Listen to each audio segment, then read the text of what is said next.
আলহামদুলিল্লাহ আমরা একটা ভালো উদ্যোগ নিতে যাচ্ছি। আমরা চেষ্টা করেছি যে শুধু জেনেভা ক্যাম্পের একটা জিনিস আমি ব্যক্তিগতভাবে মনে করি যে জেনেভা ক্যাম্প হোক বা আমার এরিয়ার মধ্যে যদি একজন মাদক বিক্রি করে বা মাদক খায় এটার দায় আমার ঘাড়ে আসে।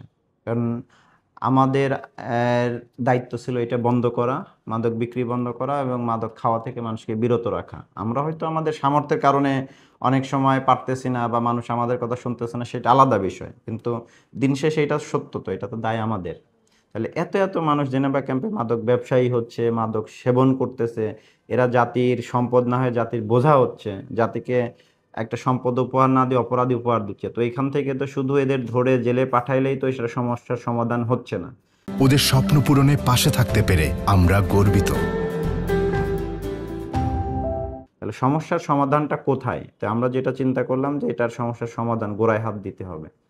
তো এটা নিয়ে আমরা ঢাকা উত্তর সিটি কর্পোরেশন অঞ্চল 5 এর প্রধান নির্বাহী কর্মকর্তা ওনার অফিসে আমরা বসেছিলাম, আমি মোহাম্মদপুর থানার ওসি।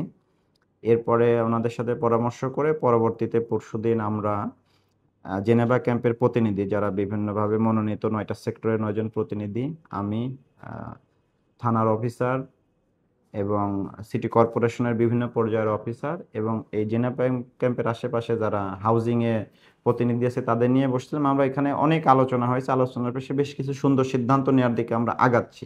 এর মধ্যে একটা হলো জেনেভা ক্যাম্প তো সরকারি জায়গা, এখানে ব্যক্তিগতভাবে মালিক হওয়ার কোনো সুযোগ নাই।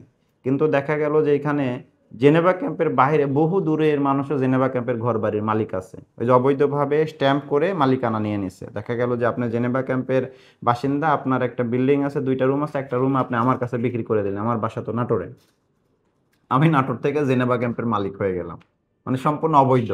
এরকম কেনা বেচা শাস্তিযোগ্য অপরাধ, এই কারণে এরকম কেউ মালিক হইতে পারবে না।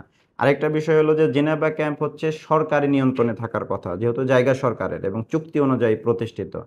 এমতো অবস্থায় জেনেভা ক্যাম্পে প্রচুর লোকাল বাংলাদেশি জেনেভা ক্যাম্পে ভাড়া থাকে। এর মধ্যে বড় একটা অংশ আছে অপরাধী, যারা এই যে জেনেভা ক্যাম্পের মাদক আনানোর কাজে, বিভিন্ন নাশকতামূলক কর্মকাণ্ডের কাছে জড়িত। এই জন্য আমরা সিদ্ধান্ত নিয়েছি এখানে আমরা বাহিরের কোনো লোক থাকতে দিব না এবং সিটি কর্পোরেশন এই বিষয়ে ব্যবস্থা নেবে। তারা আইনগতভাবে আমাদের জানাবে, আমরা সেইভাবে তাদের আইনগত ব্যবস্থা নিব।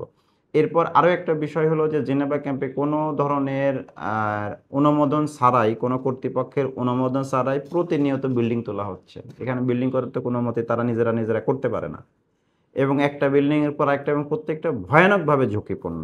এবং একটা বিল্ডিং, এখানে যদি একটা বিল্ডিংয়ে যদি কোনো না কোনো কারণে, কখনো আল্লাহ না করুক যদি আগুন ধরে যায়, তাহলে পুরো জেনেভা ক্যাম্প আর কেউ থামাইতে পারবে না। দেখা যাবে শত শত হাজার হাজার মানুষ আগুনে পুড়ে মারা যাবে। এই ঝুঁকিপূর্ণ এরকম ঘটনা যদি কখনো ঘটে, দায়ভার তো স্থানীয় অনেক কর্তৃপক্ষকে নিতে হবে। এই কারণে আমরা সবাই মিলে আমরা এটার বাস্তবতা বুঝতে পেরেছি।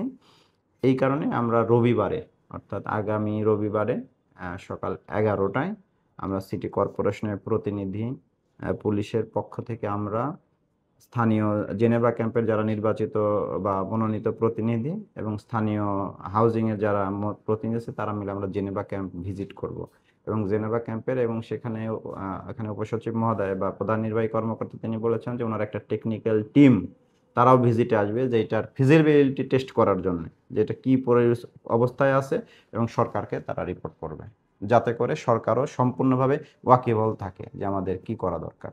জেনেভা ক্যাম্প তো একটা চুক্তি অনুযায়ী একটা প্রোটেক্টেড এরিয়া, তো এখানে তো বাইরের লোকজনের থাকার তো সুযোগ নেই এবং এদের দ্বারাও বড় ধরনের একটা অপরাধ সংঘটিত হয়। এরা বাইরে থেকে মাদক টাদক এগুলো নিয়ে আসে, যাতায়াত করে। জেনেভা ক্যাম্পের সব লোকজন তো বাংলাদেশের বর্ডার ঘাট এটা ওইটা চেনে না, দেশে তো মাদক ঢুকে অন্য দেশ থেকে, এরা যা এগুলো নিয়ে আসে আমরা যেটা জানতে পেরেছি।